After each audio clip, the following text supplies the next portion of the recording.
د ای آی په واسطه باندې دغه شان پاسپورت سایز تصویرونه جوړول غواړئ په دغه ویډیو کې به تاسو ته داسې طریقه ښایم چې موږ سره کوم د ای آی په واسطه باندې بالکل په اسانۍ سره پاسپورت سایز تصویرونه جوړولی شو.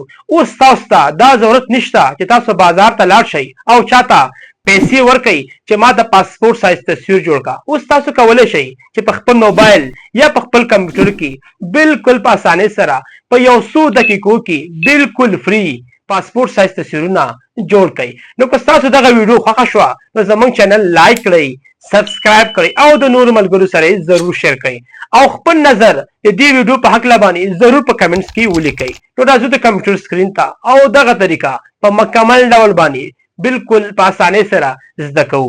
خجی موږ به نن دا وایو چې موږ سره کوم داسې پاسپورت سایز تصویرونه د ای آی په واسطه باندې بالکل په اسانۍ سره جوړولی شو. نو تاسو به راشئ کروم ته او په کروم کې به دلته سرچ کوئ ChatGPT.com. نو تاسو ته به ChatGPT اوپن شي. بیا به ChatGPT ته تاسو داسې ورکئ چې ما ته د پاسپورت سایز تصویرونو لپاره یو پرامپټ راکړه چې په یو تصویر کې څلور دانې وي او انټر وکړئ. نو موږ ته به ChatGPT یو پرامپټ راکړي. تاسو کتلی شئ چې موږ ته ChatGPT پرامپټ راکړو. نو تاسو به دلته دا کاپي کوئ او چې کله مو کاپي کوئ په دې پلس نشان باندې به کلیک او دلته به تاسو ورکئ فلو او انټر وکړئ. چې کله مو انټر کو نو تاسو ته به داسې یو انټرفیس راشي. نو تاسو به د فرست ون باندې کلیک کوئ. چې کله مو فرست ون باندې کلیک کو نو تاسو ته به داسې یو انټرفیس راشي. نو لومړی به تاسو بیا راشئ په دې پلس نشان باندې به کلیک کوئ، په اپلوډ باندې به کلیک کوئ او دلته به خپل پکچر سلیکټ کوئ چې کوم پکچر تاسو ورکول غواړئ. نو دې باندې به اوپن کوئ.